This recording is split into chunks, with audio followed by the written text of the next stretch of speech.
হয়ে আছেন নায়ক সালমান শাহ। তার মতো প্রতিভাবান অভিনেতা ঢালিউডে কমই এসেছে। শুধু অভিনয় নয়, তার চলা বলায় ছিল আলাদা এক নিজস্ব ঢং, যা অভিনেতাকে আলাদা করেছিল দর্শকদের কাছে।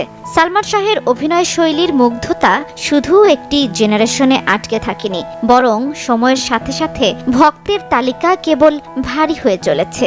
সাধারণ মানুষ থেকে শুরু করে তারকা, সবার কাছেই এক অতি প্রিয় নাম সালমান শাহ। মাত্র 3.5 বছরের ক্যারিয়ারে 27টি সিনেমায় অভিনয় করেন তিনি।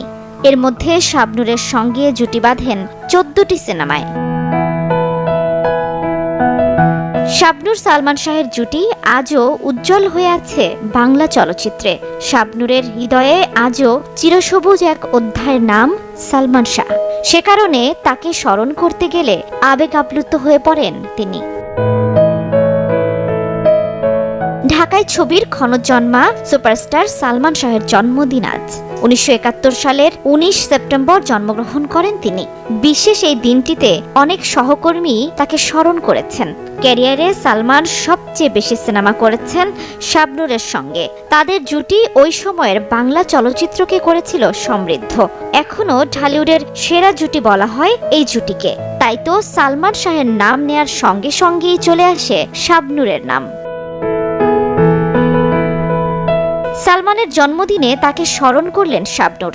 এক ফেসবুক পোস্টে তিনি লিখেছেন, বাংলা চলচ্চিত্রের যুবরাজ সালমান শাহ এক অকৃত্রিম ভালোবাসার নাম, এক ইতিহাসের নাম। প্রিয় এই নক্ষত্র এখনো আমাদের সবার হৃদয়ে, ভাবনায়, অনুভবে বেঁচে আছে, বেঁচে থাকবে চিরকাল। অভিনেত্রী আরো বলেন, জন্মদিনে বরাবরের মতো পরম শ্রদ্ধা ও ভালোবাসায় স্মরণ করছি তোমাকে। আল্লাহ পাক তোমাকে জান্নাতবাসী করুন। ভালো আছি, ভালো থেকো, আকাশের ঠিকানায় চিঠি। 1993 সালে কিয়ামত থেকে কিয়ামত সিনেমার মাধ্যমে চলচ্চিত্রে অভিষেক করেন সালমান শাহ। স্মার্টনেস ও ব্যক্তিত্ববোধের কারণে রাতারাতি তরুণ প্রজন্মের আইকনে পরিণত হন তিনি।